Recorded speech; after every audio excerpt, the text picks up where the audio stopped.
Minister, you just said there that the reason you've done this is to take it out of the front of the bill and put it down the back was because in our discussions we talked about the chill factor for doctors. But I think I'm sure you're not misinterpreting anything, but I think you're misplacing the sentiment. What we did say and what we still mean is that having it up front actually makes this bill look like it's about criminalising for abortions rather than being about women's health care, which is what we've always argued. It has to be women-centred and about women's health care. But sticking the chill factor from the front to the back is like closing the front door and opening the back door and letting the wind come through, because it doesn't get rid of it. The fact that there's a 20-year sentence there for a doctor or medical practitioner is still a chill factor, and it's part of the legacy of what we're trying to leave behind us, what the country absolutely said we need to leave behind and move on. And the 14-year sentence is still there, and it's still going to be a big negative on the provision of services. In fact, it could well lead to putting a sort of a brakes on midwives and doctors in maternity care services participating in the scheme. So I think this is a really, really important issue. I understand technically these amendments will fall if we support yours, but of course you haven't put your name to our amendment. Doesn't mean we're going to vote against our own amendment. So I think now is probably the appropriate time to speak to why we want to, first of all, get rid of the criminalisation, which is why we say delete, and your name is now on that, but you move it to number 57. But then, if we can't do that, at least to set out to try and lessen the impact of criminalisation, including, as proposed by Deputy Daly, the removal of the 14-year sentence.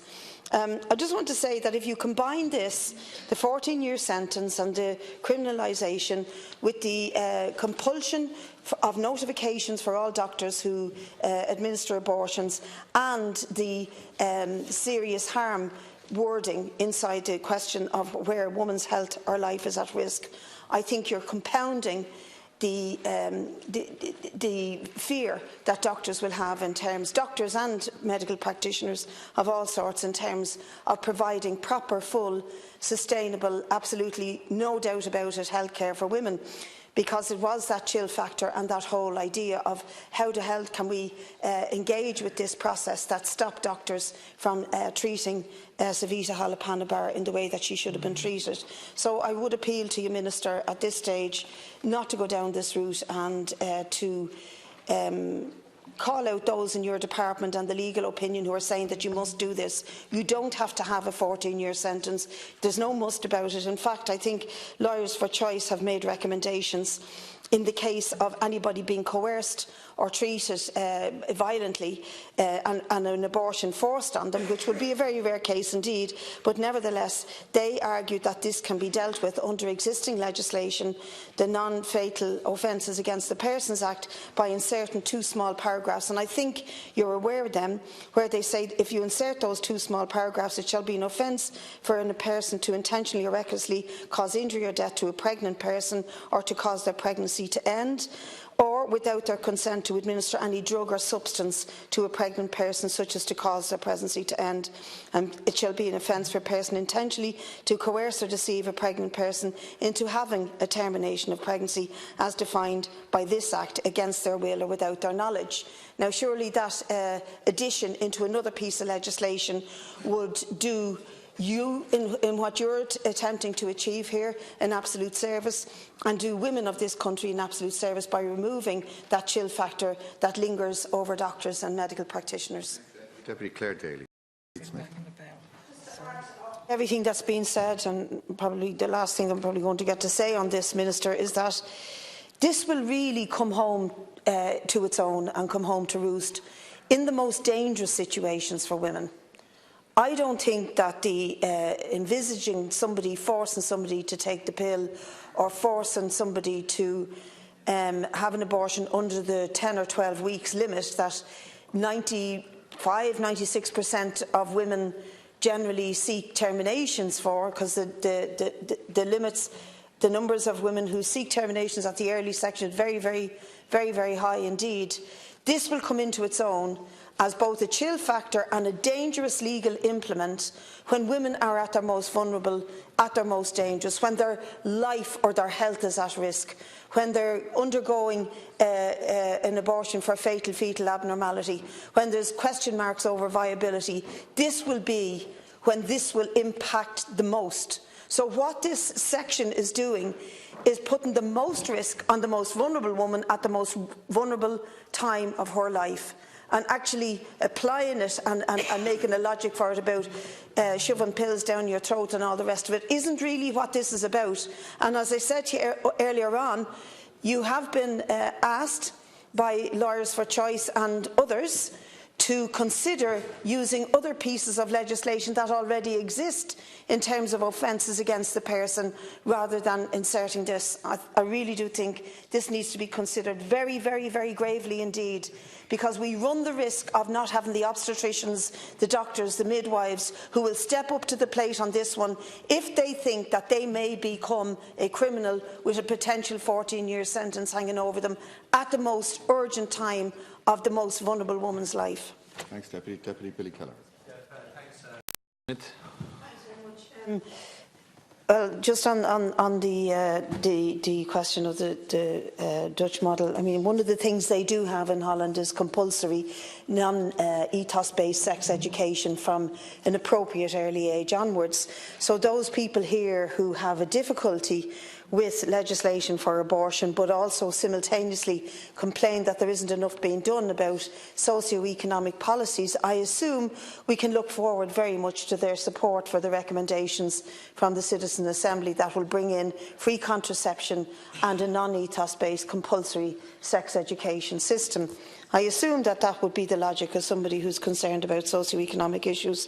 But Dr. Harty raised an interesting point, Minister, and I just would like you to address it, because when you read section 14, I think what Dr. Harty was asking you, is it necessary to bring the pregnant person back in front of the doctor twice? In other words, can you prescribe ahead? You see them day one, and can you prescribe ahead and say to them, take that prescription, and on the third day you take that, come back and give me a ring and let me know how you get on, or keep an eye on the patient from there on. Is it possible to do that within the context of this legislation? And it's an interesting question coming from somebody who, at the coalface of delivery of GP services, understands better than most of us how difficult it is to get GP appointments in a country that has a ratio of GP to population probably lower than most of the rest of Europe. We do have a crisis in that aspect of our health service as well as everything else. So could you address that, and in the context of the best international practice for abortion services, that they take place as early as possible? Thank you, Deputy. Deputy Louis Smith. I just want to respond to something that was just said by Deputy Donnelly supporting the Minister. What you said there is something that you didn't put in as an amendment, which is that when it comes to having the review after 3 years as amended by the Minister, we could have the input of this House. Well, if you wanted the input of the House, you should have amended the thing to say we want the input of the House before the review takes place. This, however, is the input of many members of the House. And what we are not saying is prescriptive about the review, but it shall include, as was already said. And I think they're important because we're already discussing potential barriers to access, like the criminalisation and the chill factor. We later be discussing other barriers to access when it comes to, will doctors who avail of conscientious objection have to report to the Minister that they've conscientiously objected? And I don't think that that's in the Act.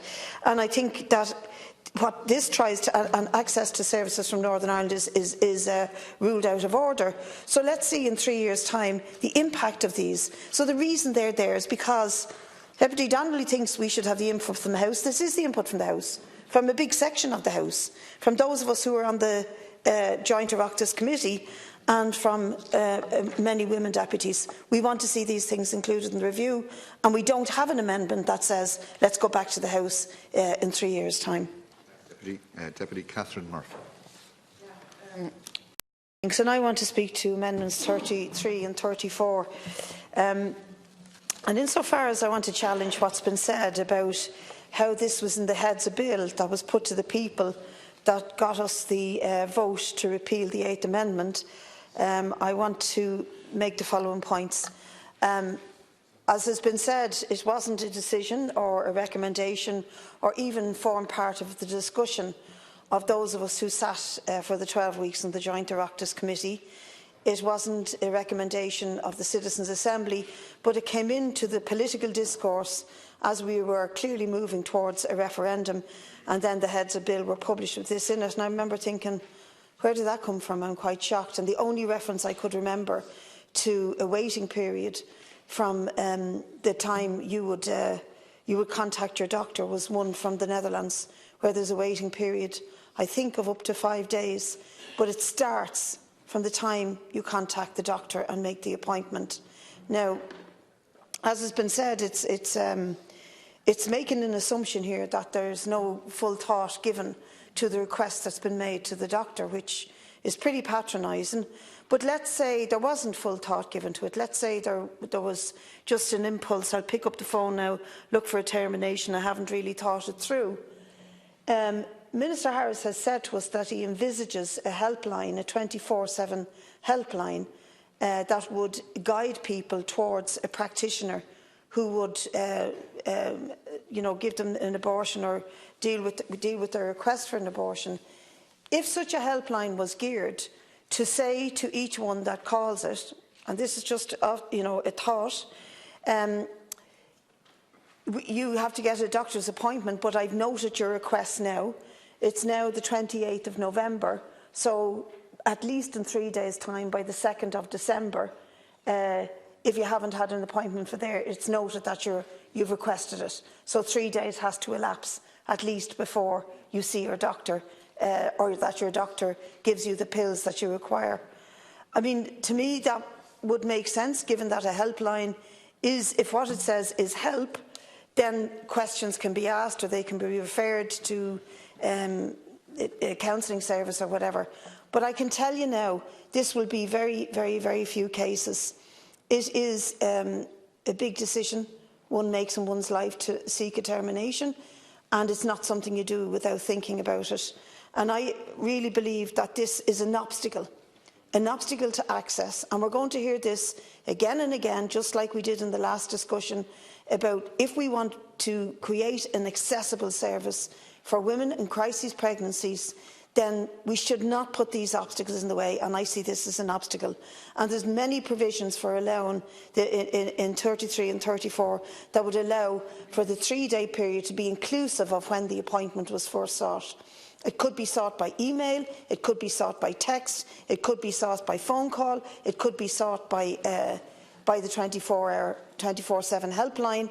Whichever way it is, there's means of recording the 3-day period within which is sought. I just have to say, I think it's cruel.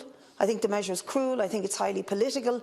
And I think when we went to the people with this as part of the heads of the bill, it wasn't part of the major discussion, but neither was it completely clear that it would be the 3 days would start from the time the termination is sought to the time it is delivered. That was ambiguous in the heads of bill, so I think that needs to be taken into account when one makes the argument that we must deliver on the outcome according to the heads of bill. The heads of bill were ambiguous about it, and we need to take into cognizance that this did not form part of the discourse of either the Citizens' Assembly or the Joint Oireachtas Committee. Thank you, Deputy.